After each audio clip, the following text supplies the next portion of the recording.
All right, so it looks like we have a great group of people joining us today. We do kindly ask that you please mute yourself unless you're speaking. Camera off. It's started.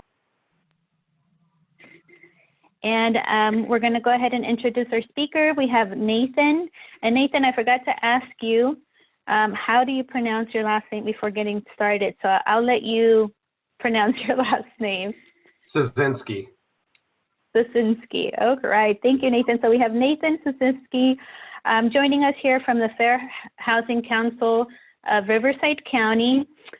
He joins us with 8 years of fair housing experience. He's a HUD certified housing counselor, 13 years experience in the mortgage underwriting and processing, and practicing interfaith minister and community advocate. So thank you so much for joining us today for our Property Management Task Force.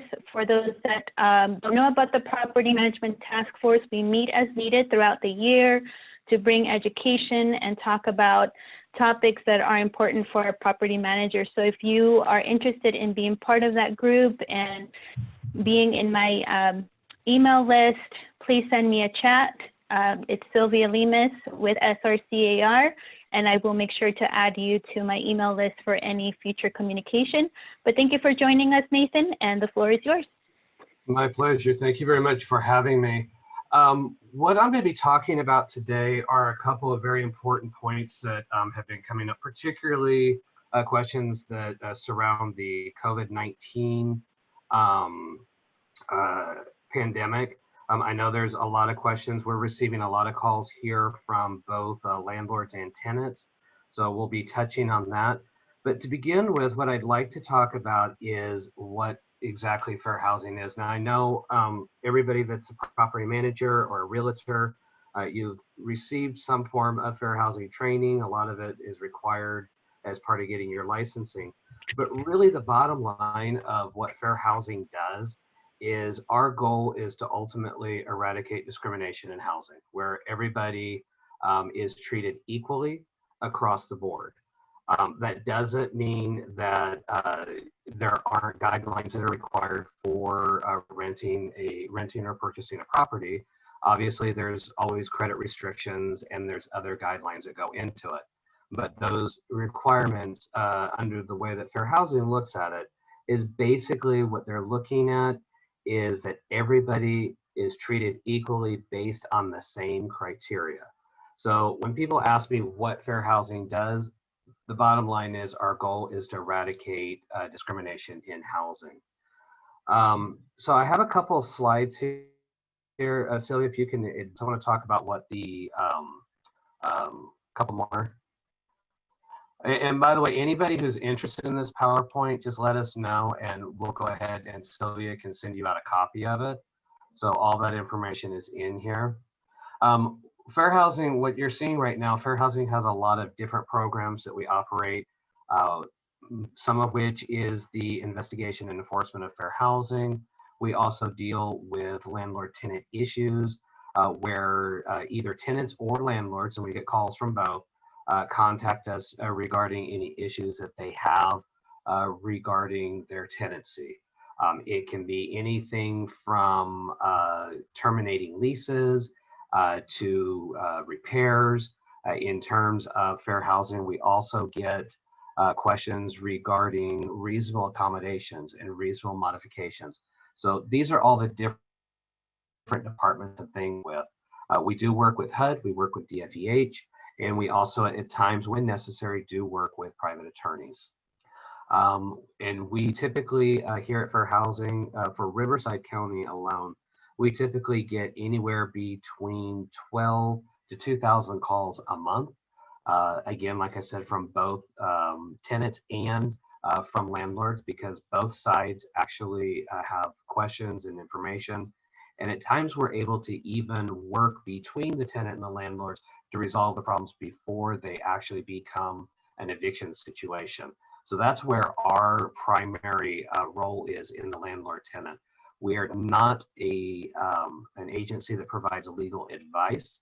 We do provide the statutes and that information to both the landlords and tenants so that they can determine what they need.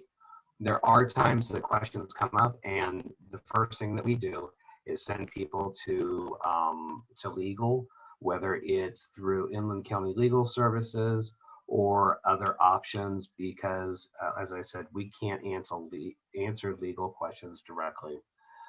We also deal with pre and post purchase counseling. And what this does is it helps to get people ready for purchasing. So those individuals who are looking to purchase a home but may not actually have their credit in the right position, we offer credit counseling to help get them qualified to become homeowners. In general, homeownership is one of the best ways to build wealth and equity. So we do try to move as many people into homeownership as possible. Excuse me. Unfortunately, as we all know, not everybody is suited to be a homeowner. And that's really where the counseling comes in, our first-time homebuyer classes, our pre-purchase counseling. All of these come in so that, you know, we can take a look at their credit, take a look at their income, take a look at their budgets and their way of life. Some people, their standard of living or way of life just truly is not suitable for being a homeowner. And our goal is not to put everybody in homes that isn't suitable for it. We also help those homeowners that are facing foreclosure due to any circumstances that come up, whether it's a loss of a spouse, loss of income. There's many reasons why people end up facing foreclosure. This is something that started back in 2008 when we had the major mortgage collapse and crisis. And those programs still exist because there are still people that are struggling with it, particularly when you lose a job. So this is one area where we try and help work with the homeowner and the mortgage company to possibly either modify, or we also counsel them to provide them their exit strategy options. Again, even with modifications, homes can't always be saved due to many different factors. Either the income is just not there, the value is not there, a modification isn't possible, or sometimes the servicer just doesn't offer them. So the goal is to, if they can't retain the home, to at least provide them with their exit strategies and help them get through that. And then over time, get them back ready to be a homeowner again. Next slide, please.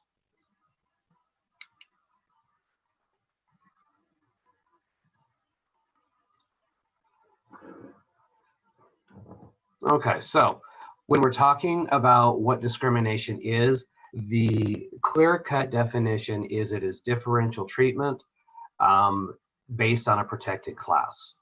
That when all other factors are the same, if there is any differential treatment between one protected class and another, then that is discrimination.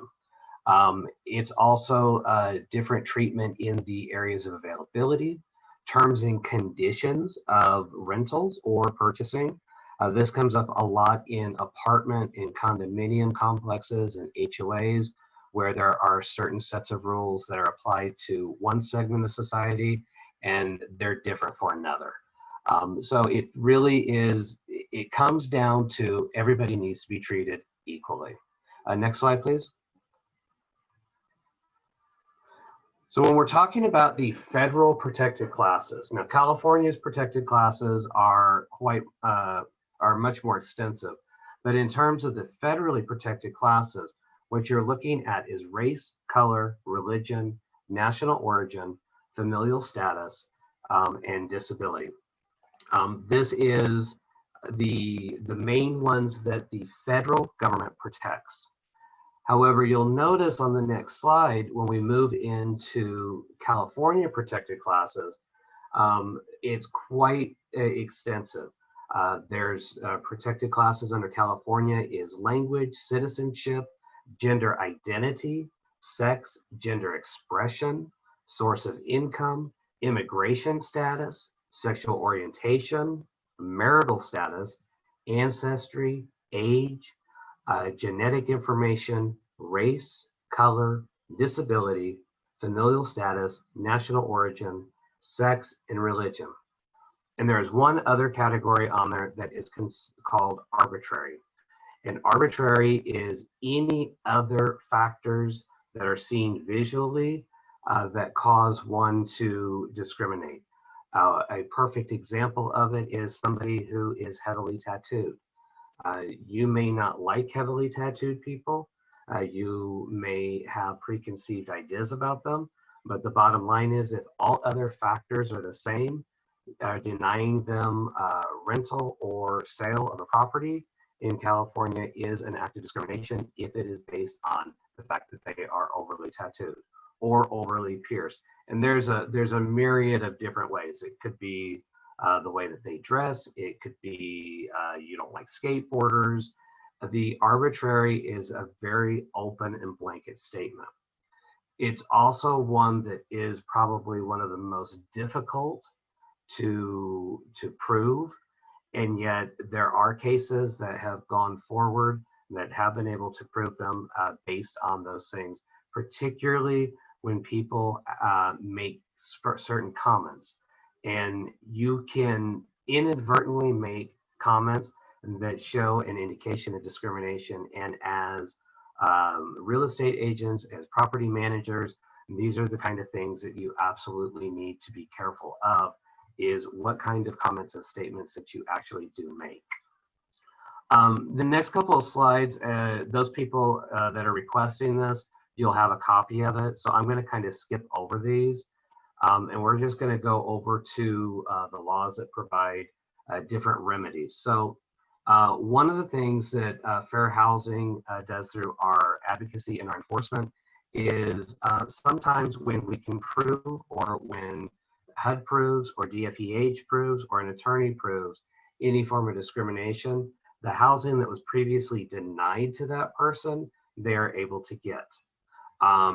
They are able to receive any out-of-pocket expenses paid back to them. There's also, when these cases make it all the way to HUD, DFEH, or a private attorney, you also can be facing fees for damages that are for emotional distress. Unfortunately, discrimination does cause emotional distress, and the government, both HUD, DFEH, and our courts have determined that discrimination does warrant receiving emotional distress fees.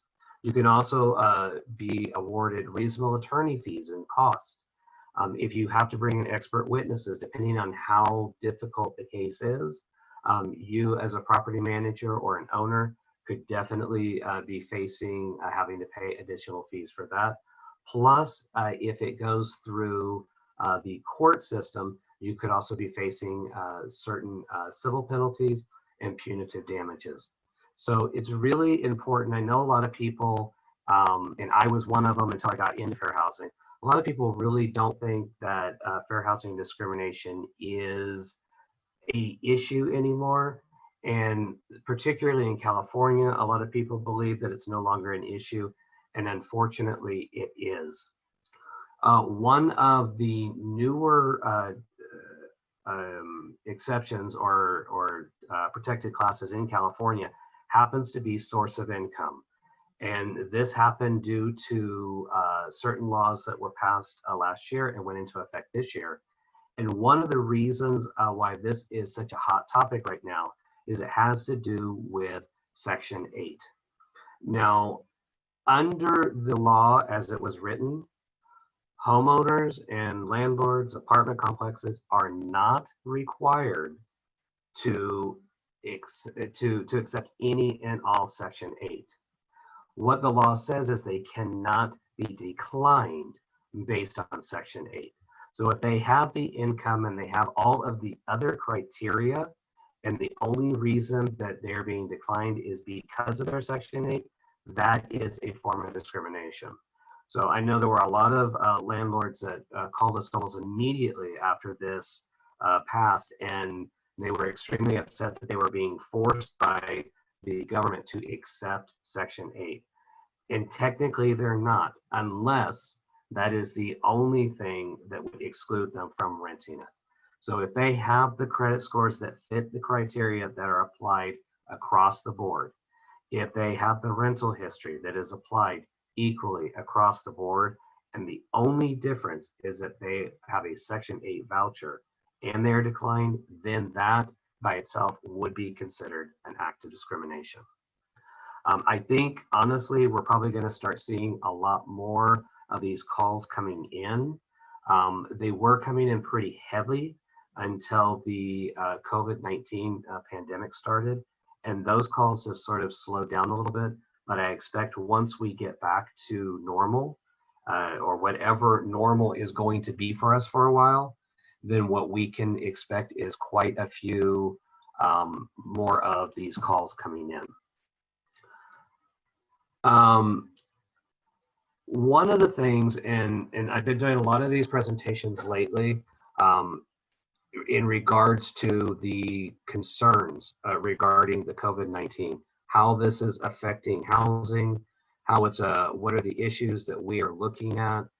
I know that this is a call for property managers, so this really is something that I feel is very important to share with you as well.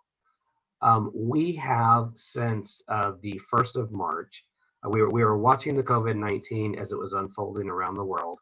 And honestly, I don't know about anybody else that's on this call, but I honestly did not anticipate that we would have any form of shutdowns. I kind of figured it was going to be hard to see that on a national level. I was proven wrong. But what this did is it caused a lot of questions in regards to tenants paying their rent.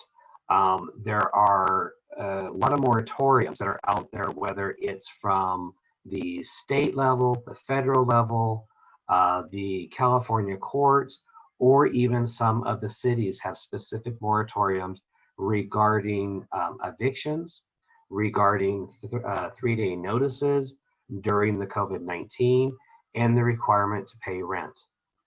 Certain cities have actually adopted even more stringent requirements on what a landlord can and cannot ask during this. And what it's caused is you have one segment of society, which are the landlords, who they depend on that money coming in. They depend on being able to pay their mortgages for their property.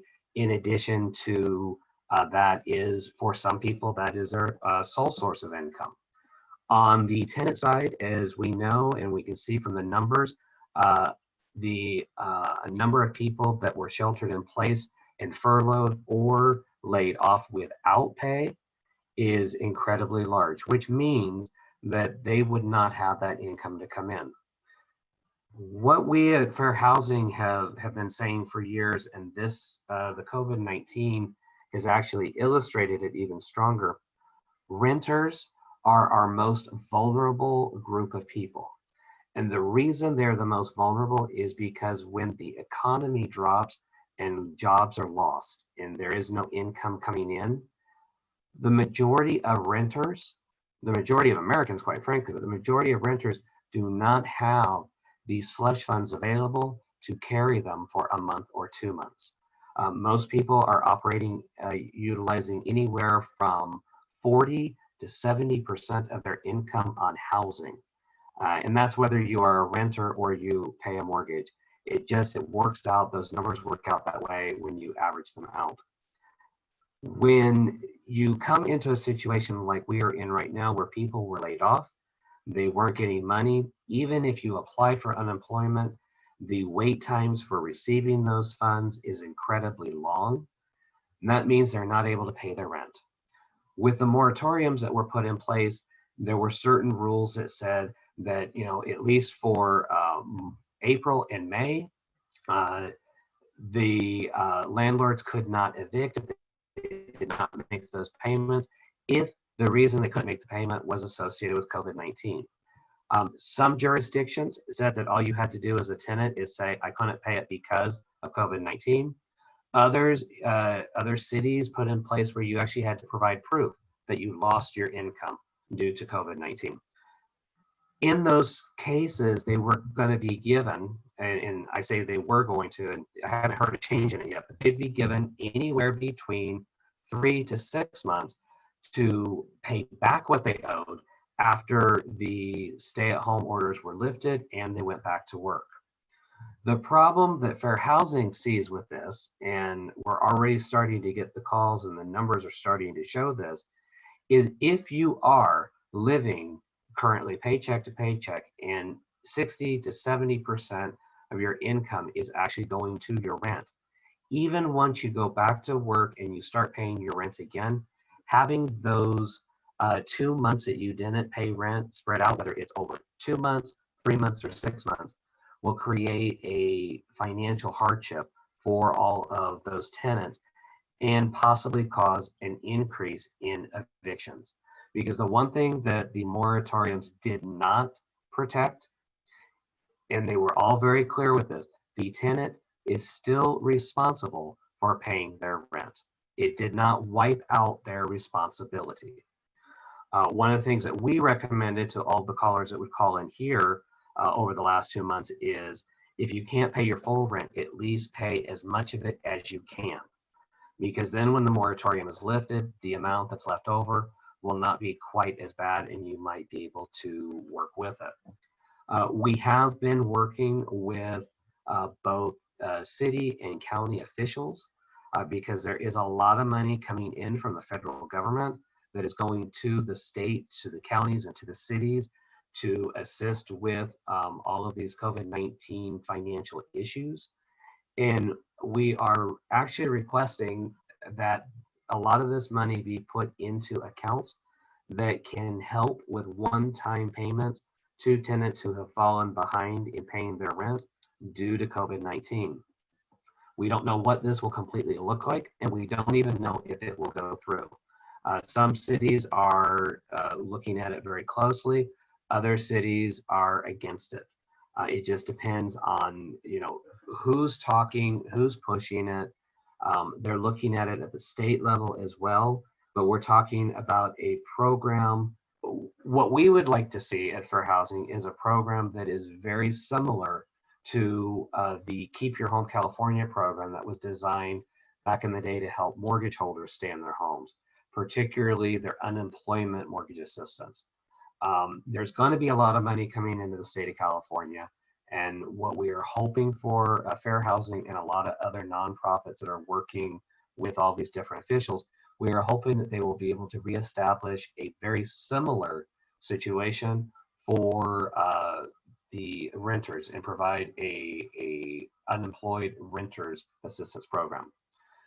One of the reasons that we're also concerned about this is with the closure of a lot of businesses, even when the stay-at-home orders are lifted and we're allowed to go back to business as usual, there are a lot of businesses that are not going to be going back to work. They either were not able to survive the shutdown, or they won't be able to survive the reintegration and moving back into business as usual. Even with all of these small business loans that were supposed to be available, the majority of that money ended up going to larger businesses. So your small mom and pop businesses did not get all of the assistance that they were told that they could get. By the time their applications were reviewed, that money was gone. And while it's true there were a lot of programs that were put in place to help assist businesses and business owners, unfortunately, there wasn't enough to go around. So when we see the fact that a lot of your small businesses may not come back, that also means a lot of jobs aren't going to come back. In addition to that, we are noticing in watching some of the trends and watching the news, a lot of businesses that are coming back, they're not coming back full strength. They're starting slow, which means even if today we were told everything was back to normal and every business could open up, you're still going to have those businesses that only bring in partial staff, only work part-time hours. So income levels are going to go down. Our biggest concern with this is the increase in the homeless population within California. We have a very high homeless population, and this, I believe, is going to make it worse, not better, because as people get back to work, as landlords are now able to start enforcing paying rent or moving for evictions, you're going to have a segment of society now that A, no longer has a roof over their head because they're being evicted, and B, because they don't have a job or they don't make enough money, they're not going to be able to find other places to live. When we increase homelessness in the county and in the cities, that has a direct impact on all other services and all other industries. So we're really concentrating right now as a fair housing agency on homelessness. And a lot of people say, well, homelessness is not a fair housing issue. And unfortunately, it is, because when you look at the segment of society that's going to be most impacted and you match them to that list of protected classes that we're talking about, these are the most vulnerable people.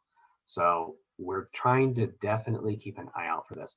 Now, one of the other things that I want to touch on, and as property managers, you may find this interesting, you may not. We are seeing, unfortunately, starting in March, we are starting to see an increase in sexual harassment complaints. And these come mostly from apartment buildings, apartment maintenance people, but we're getting even one sexual harassment complaint is bad. We go months, sometimes years without any. And since March, we have taken in 22 sexual harassment complaints where a tenant has been told that they either pay their rent or they're evicted, or if they sleep with them, they'll let them go ahead and skip that month's rent. We've had more complaints of maintenance men sexually harassing tenants during this period. There shouldn't be a correlation between the two, and yet it is what we are seeing, and it's one of those signs. So as a property manager, I highly recommend that you speak with all of your maintenance personnel, and now might be a very good time to discuss what sexual harassment is and how to avoid it, because the complaints are coming in. I don't get a lot of the complaints from tenants saying that it's the owners. It's generally either a property manager or a maintenance person that is actually doing this right now. So I really want to highlight that, because it is a situation that's growing in California, and it's also becoming a huge issue once again throughout the entire country. And that is something that both the Department of Justice and HUD are both looking at very closely, and they're trying to get a handle on that one. So at this time, I'd actually like to go ahead and open this up to any questions. If anybody has any specific questions that I can answer. I do have a couple of questions that came in, Nathan. Okay. One was about the counseling program. Where do people find information for the pre and post purchase counseling program? They can either call our offices, which is the best number to reach us is on our 800 number. So that'd be 800-655-1812, or they can go online to fairhousing.net. And you'll see all of our information there. Currently, our first-time homebuyer classes, we are conducting virtually because we can't have, of course, any gatherings, but those do seem to be very successful. And information about that is on our website. Perfect. Thank you for that. And then there's another question. Is there any documentation or any kind of written page that they can give to their contractors about the sexual harassment that you know of? Can you clarify that question? Because I need to understand what you're actually asking. Just something that they can give to their contractors or other personnel that they work with about that sexual harassment. There is information. Generally you can get it from an HR website. Most companies have access to what sexual harassment is. I can research and send something to Sylvia, and she can send it out. It's pretty standard. It's the same thing that almost every organization and every company has to abide by in combating sexual harassment in the workplace. So it fits the same way from the point of view of a property manager or a maintenance person. But I can send that out. Okay, very good. Thank you for that. And then one additional question. If you have two applications for rent that are very similar, how do you pick one without discrimination? You know, that is a really good question. It is. And really, I think when it comes to that, if everything is equal, and let's face it, rarely is everything 100% equal. The credit scores are not going to be exactly the same. The income is not going to be exactly the same. And if you have a criteria of, for example, and I'm just using this example, let's say you have a criteria of minimum credit score of 700, and that's what you use across the board for everybody. And you have applicant number one that has a credit score of 702, and you have applicant B that has a credit score of 760. It is reasonable to say if you're choosing between the two applicants, you would go with the applicant that was 760 if everything else was the same. What you have to do is base it on what your rental criteria is. So you have a minimum income threshold, you have a minimum credit requirement. And then from that, you're going to look at the two options and say, okay, this person makes twice as much as applicant A. So in that case, again, as long as everything was treated equally, you're not discriminated against. Very good. Thank you for that. And that was all the questions that I have at this time. Hey, Nathan, Paul Wilkinson with Preferred Property Management. I have a question. If we have a program like Riverside has, I think it's called the HOPE program. And we reviewed an applicant for one of our properties. And then this HOPE program was supposed to be providing rent for this applicant, but took 4.5 months to finally pay off the rent for this individual. If we got another applicant using the same program, based on the fact that it takes 4.5 to 5 months to receive funds from this organization, would it be discriminatory to turn down that application based on the organization that provides that assistance? If that is the only reason that you would turn them down, yes, it is, because that is source of income. So if that is the only reason that you would not look at that application or turn it down, then yes, that is a discriminatory act.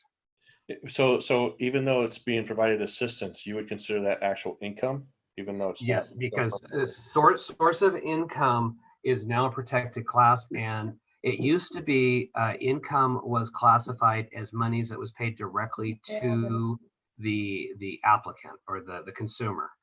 Under this new regulation, if the income being provided is paid directly to the housing provider, then that can now be considered income. So discriminating against it would be considered discriminating against a source of income.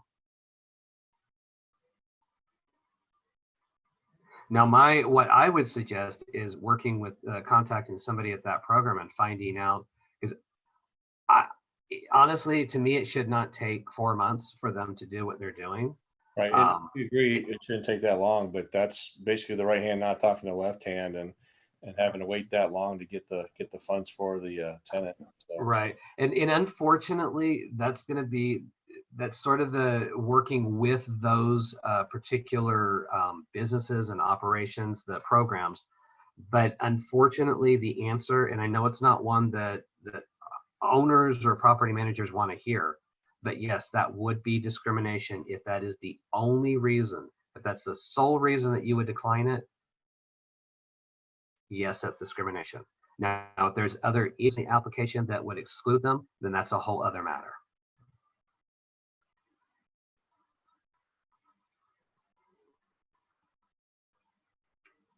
Any other questions? Yes, I have one. When we get applications, we only take and process one application at a time. That's wrong? No, I don't see, if that is your policy and you do it across the board, then there's nothing discriminatory about that. I do know that there's quite a few people that I've heard that do that. They only take one application per property.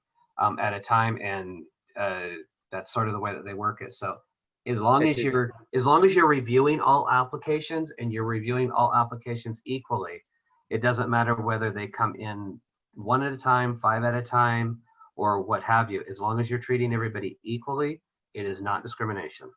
Yeah, as much as we can, of course, but we only allow one application at a time. If anybody, if first come, first serve. Right. So and that is fine. Yeah. That's And fine. if somebody doesn't have the whole application complete, I'll tell them I cannot accept it until we get the whole application. Otherwise, I will be discriminating against others. Again, that is fine as long as you treat everybody that way. Right. Because I mean, there are cases, because I've heard of situations much like what you're describing, where they'll accept a partial application from one segment of society and they won't from another. That is discrimination because you're not treating everybody equally. But Right. if you have the same rules and same policies and same criteria across the board, it's not discrimination. Right. And of course, after I reject one application, if next application, or I get many applications after that, and the standard is not as high, or what do I do? Would I go back to the first one, or I accept the last one, even though it is not as high as I was hoping to get? You know, that one is more of a tough question, Okay. because you have to treat everybody equally. And if you set a standard, and that is what you are basing everybody on, that standard, and then you decide, well, I'm not getting anybody that fits this standard, and you reduce it down, you almost are opening yourself up to having to review all of the applicants that you declined once you reduce that standard. Right. So it's really better to set a standard that it's not so high that nobody can qualify, but it falls within a range that you're comfortable with. Because even let's say you had 3 properties and you set a standard and you were using that standard for a while and people got declined, and then all of a sudden you got a property and you said, well, I'm going to lower the criteria, and some of those people that you declined find out that you've lowered that criteria. If they found that out, they could place a claim for discrimination. It doesn't mean that they would win, but you need to stay consistent. Now, standards do change, criteria does change, but you have to be careful how you do that. And when you do it, make sure, again, it is across the board. Right. But a lot of times these decisions based on the owners that I'm working with. So I get one owner says, well, we've been waiting so long and you've been rejecting everybody. I'm suffering with the income and stuff like that. So some of the times the decision is not totally mine. It is the owner's pressure on, they wanted to rent it faster and so forth. So right. Yeah. And you know, you start getting into the weeds of the situation with that. And the reason I say that is owners, obviously, they can set the criteria that they want. So if you're working with a lot of different owners as a property manager, then you are kind of tied to following what they are requesting. But again, even as a property manager, you need to work with the owners to make sure that they're not violating the fair housing. Of course, yes, of course, So, I do. Yeah, I try to educate in them that on situation, all it's very possible you could have, you could definitely have one set of criteria for one owner and another set for another, because it's the owners that tell you what they will and won't accept. So that is absolutely allowed, as long as, again, everybody that applies for that house is treated equally. And I have another question if you have time. Go ahead. You mentioned earlier that we cannot discriminate against housing, income housing, or people who has housing. But some owners do not like to have housing because they they have the reasoning. Most of them, they don't take care of the property and so forth. Right. So here's the thing with that one. I can't really advise you on it because it comes down to a little bit more of a legal question. And the reason it does is the individual property owners are sometimes they're exempt from it.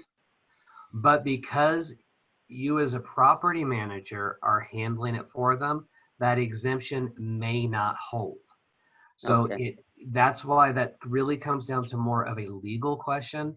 The individual property owners believe that they are exempt from it because when you read it, it said that individual homeowners that had 2 or less properties were exempt from it. But by virtue of the fact that they are using a property management company, that tends in a lot of jurisdictions to void the exemption.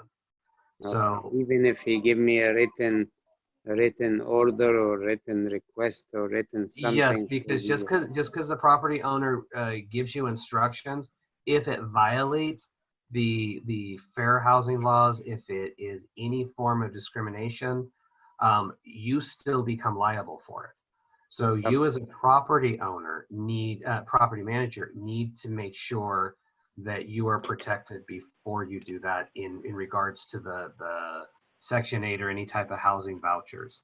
And that one is strictly a legal advice on that one because it's going to depend on what city and what jurisdiction you're in.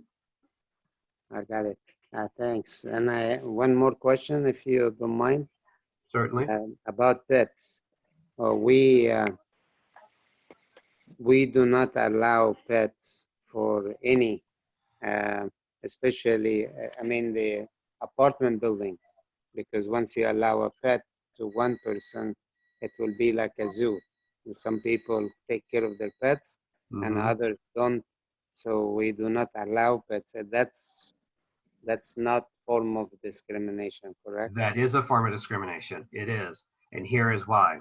You can have a no pet policy, but if somebody makes a reasonable accommodation request and has a doctor's note stating that they need the pet for an emotional support, that's the only reason we do allow it.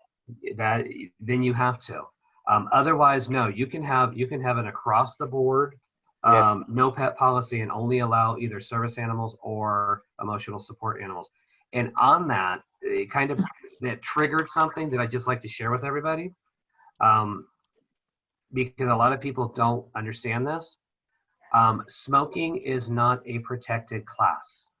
So a homeowner or an apartment complex can have and can enforce a no smoking policy, and that is not discrimination. It is not a protected class, and smokers are not protected. Up to and including, we all know that California it's legal now for recreational use of marijuana. That too is not a protected class. So an apartment building could still pass an ordinance that says that you can put a no smoking ordinance on that apartment or on that property, and you are not in violation of any fair housing discrimination laws. Thank you very much. Nathan, I have a question here from Veronica Yes. Hollingwall. She asked, do you foresee an extension of the moratorium on serving tenant termination notices? You know, in Riverside County, I don't. But from the state level, I do. I do believe that from the state level, they will probably extend it, but I don't know by how long, because it's going to take a while just to get the economy back up and running. So I can see it happening. From a county level, no. They've actually been very clear on that they will not be extending it on the county side, but we would still fall under the state level. As of yet, it has not been extended, but my gut feeling, and this is just my gut feeling based on all of the briefings that I've sat through, sitting through virtual town halls, the news, and speaking with some of our officials up in Sacramento, I do feel that there may be an extension on the moratorium, but I don't know by how long, and I can't say 100% that it's going to happen. Okay, and she had a follow-up question with that. Right now with COVID-19 and applicants receiving EDD unemployment benefits, can you just use the base benefit amount and exclude the $600 extra being paid, since that is a short-term benefit and would affect overall income in the very near future of the applicant? So we're talking about for applying for a job? I believe it's using the unemployment as part of the income to... Okay, technically, unless things have changed since I was in the mortgage industry, generally speaking, even unemployment income is not considered in the qualification for renting or purchasing, because unemployment itself is also temporary. If a landlord or property manager wanted to accept it, I would say the good practice would be to exclude the 600, only because we know that's going to go away faster than the regular unemployment benefits would. But unemployment benefits in and of themselves are temporary. So it kind of surprises me that somebody would consider that as being usable to apply for anything. Thank you, Nathan. And Veronica, if I didn't read your question correctly, feel free to raise your hand so we can unmute you. Thank you. Okay, I do have another question real quick, if you don't mind, Nathan. Certainly. They were asking, when a property manager or landlord agent refuses a Section 8 applicant, where do they go to report that? Who, the applicant reported? Yeah, so if the applicant wants to report these landlords or property managers, They could go directly to HUD. You can go to the HUD website. They could go directly to DFEH, or we would get the calls here at Fair Housing, and those calls would come into us. So there's many different avenues that they can do it. And they also have if a tenant knows or an applicant knows that it's discrimination or feels that it's discrimination, they can actually go to an attorney directly. So there's many different avenues. One of the things is not everybody knows what discrimination is, and sometimes applicants are discriminated against and they don't know that they have been. So those kind of go under the radar. Okay, very good. Thank you for that. And then there's a lot of questions about the doctor's note for the pets, the service animals and whatnot. Mm-hmm. How does one go in there and verify that that's an actual note without violating any HIPAA? You don't. Rule or anything? You don't. You Take it on face value? Yep. If they provide you with a note, you have to accept that on face value for that very reason that you just mentioned. So and unfortunately, and I know this as a fact, there are organizations, there are different online doctor visits that you can get where you can get those, but unfortunately, you have to take it at face value, because there are enough people that actually need those emotional support animals that there's no way that they're going to allow policing of that, because you would have to violate their medical information. Okay, very good. And then a follow-up question on that, with regards to the service or comfort animal. Is it okay to evict the tenant if the alleged service or comfort animal becomes violent, bites someone, or has a barking issue?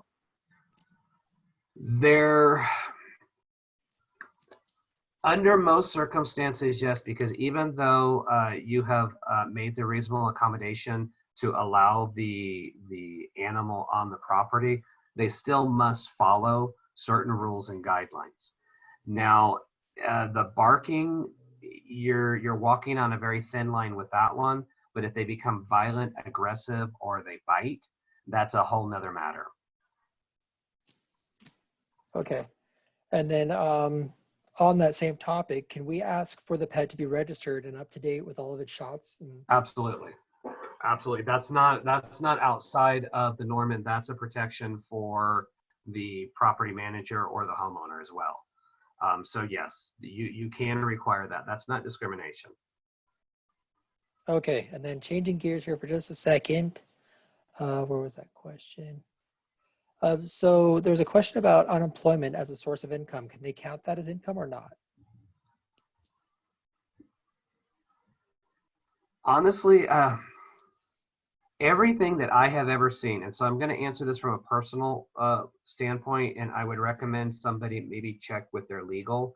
From a personal standpoint, unemployment should not be utilized to verify for a source of income to qualify, because it's not permanent. And we know that it's going to go away, whether it's in 4 months or 6 months. The maximum unemployment benefits is generally 6 months. You also don't know what kind of job they're going to have after 6 months. So I've never seen anybody accept it. If that rule has changed, because that's not something I've looked into, I will look into it. But as far as I understand that one, it's not permanent income. So you can disqualify any income that's not permanent. Okay, very good. Let's see here. Isn't the tenant supposed to get in writing why they were refused housing for rent? They are supposed to, but here's the thing, and we all know this: the reasons that they're given aren't always reflected in what the actual reason was. So it's one way that people try to get around fair housing violations, but there's testing and things that can be done on that. They are supposed to be told why, whether it was they didn't have enough income or their credit didn't meet the right criteria. So yes, they are supposed to get that. Okay. You'll never see somebody get a letter that says, I didn't rent to you because you had too many tattoos. Right. Let's see here. There was another one on the pet. Is it okay to require the pet to have insurance, the service animal? It is, yes, you can require that the tenant have insurance that covers any liability on the pet, yes. Kind of no different than requiring them to have renter's insurance. Okay, and along the same lines, are there any breed restrictions or anything that you know That of? is a question that keeps coming up, and so far no case that has made it all the way through the courts has won on the basis of breed restrictions. There have been property managers, apartment complexes that had breed restrictions stating that it was due to the fact that their insurance would go up. And when the case made it all the way through the courts, there was no proof that insurance would go up. So the bottom line on that one is breed restrictions are not allowed for emotional support or service animals. I've heard that they're working on some new legislation for that because unfortunately, certain animals really should not be considered emotional support. For example, chickens and peacocks and things like that. But as it stands right now, you cannot have any restrictions. Okay. Let's see. Is it okay to charge a monthly pet rent or any kind of pet deposit for service animals? Nope, because they're not pets. Okay. Yeah, if they're either emotional support animals or service animals, and no, you cannot charge a deposit nor monthly rent for that animal. Okay. Hey, Nathan, Paul Wilkinson with Preferred Property Management, and I have another question. We're getting on some of our rentals 20 to 30 potential renter applicants from, say, Zillow or Trulia or Hotpatch, which is the same company. Mm-hmm. And of course, we can't control how they report our properties once we put them pending or leased in the MLS. And I've seen some accusations where when we tell them, hey, the property's not available, that they're saying, or how many types of discrimination complaints you get on that kind of stuff when we say, hey, the property is just not available, we can't control these third-party sites, to make sure that it's not considered discrimination. Well, here's the best way I can answer that question, because we do get those calls, and then we do testing, and 9 times out of 10, I'm not saying all of them, but 9 times out of 10, the property is actually still available. If in your case it truly is, it's not available, and it's just the website itself, then you can, that you can prove. You can show when the applications came in, you can show when it went into lease, and it's just a delay from those websites. Because you're right, you can't control third-party websites, but I will tell you that more often than not, when we do test based on that, we find out that a unit or a property is actually still available.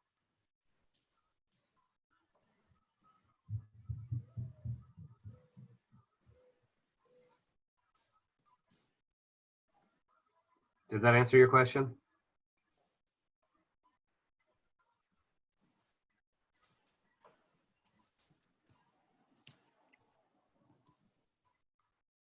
I suppose so. Okay, so there's another question on here.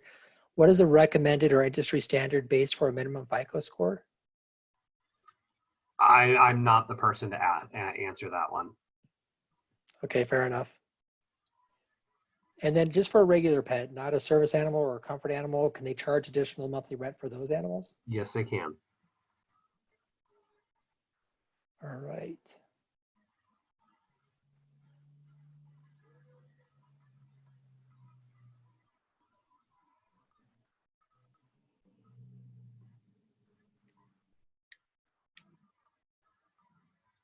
There's a couple of questions popping up here in the chat. So let's see. How do you handle complaints of property managers taking multiple application fees and don't rent the unit to those individuals? Well, here's the thing. An application fee, it really depends. If they're doing multiple applications simply as a way to make some money, and we do see some of those cases, not often, but we do see those occasionally, then that is an issue that we generally would work with one of 3 law firms that we deal with. If it's just the application fee, if somebody's applying for a unit or a house, you can charge for the credit report. You can charge for any of those things as long as you're doing them. I'm not the best person to say how many applications you should be able to take at any time, because I do believe that as a property manager or a homeowner that's renting their apartment, you should have some control over what policies and procedures you put in place. As long as everything you're doing is equal across the board. So if you typically will accept 10 applications at one time and your goal is to pick the best applicant, as long as you do that consistently and you rate everybody consistently on all the same things, then you're okay. From a fair housing advocate standpoint, in the low to moderate income community, multiple applications, collecting application fees does seem as a way to make additional money, and it hurts a lot of these applicants because it's an application fee per person renting, and those fees can add up. And if you as a applicant are applying at multiple places at one time, it starts to become a financial burden as well. So there's sort of a fine line there, but there's no rule that says how many you can or can't accept at one time. Okay, thank you for that. And I'm going to hand it back to Sylvia at this time.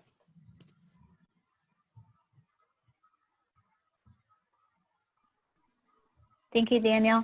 There are still a few more questions here. I don't know, Nathan, what your time looks like, if you want me to ask them. I have time. Okay. So I have a question here. With social distancing and stay-at-home orders accepting rental applications online, can you request a copy of photo ID and social security to verify identity? You know, that gets into a very iffy area, and I'm going to say that's probably more a legal question. It goes into possible identity theft, because a lot of people just, you know, they don't want to email or provide copies of their driver's license and social security via email. I would check with your legal departments on that one and see. Okay, thank you for that. And this will be our last question for the presentation today. So thank you everyone for participating and sending in your questions. Nathan, would it be okay to provide your email address or some kind of contact for them to follow up with questions if they weren't answered during this meeting? Absolutely. You can email me and I'll either direct you to the right place for the answer or provide you with one if I have it. More than happy to answer any questions. Thank you. So the last question is, how are COVID-19 issues affecting renters that are sharing a roof with the owner, like room rental? That's actually a really good question. And it's sort of a big issue. Technically, if you're renting a room, you're still a landlord, which means you can't evict them during this period. There have been a lot of owners that are renting a room in their house that have actually attempted to either evict or lock out their tenant when they left the premises because and using the thing about being afraid of getting COVID-19. But just like you can't right now evict or lock out anybody from an apartment, the same rule applies, unfortunately or fortunately, to a homeowner that's renting a room in their property. You're not exempt from it. None of the Mrs. Murphy exemptions or any of that protect you from it. And that person who you have rented to has the legal right to stay in that property until such time as evictions are possible. Thank you for answering that question. And thank you again, Nathan. Thank you everyone for joining us. Property Management Task Force meets the second Wednesday of every month. And just a reminder, if you would like to be included in that email, just send me an email to sylvia@srcar.org and I will include you in my email list. But that is it for today. So thank you everyone. Thank you, Nathan. Thank you, Sylvia.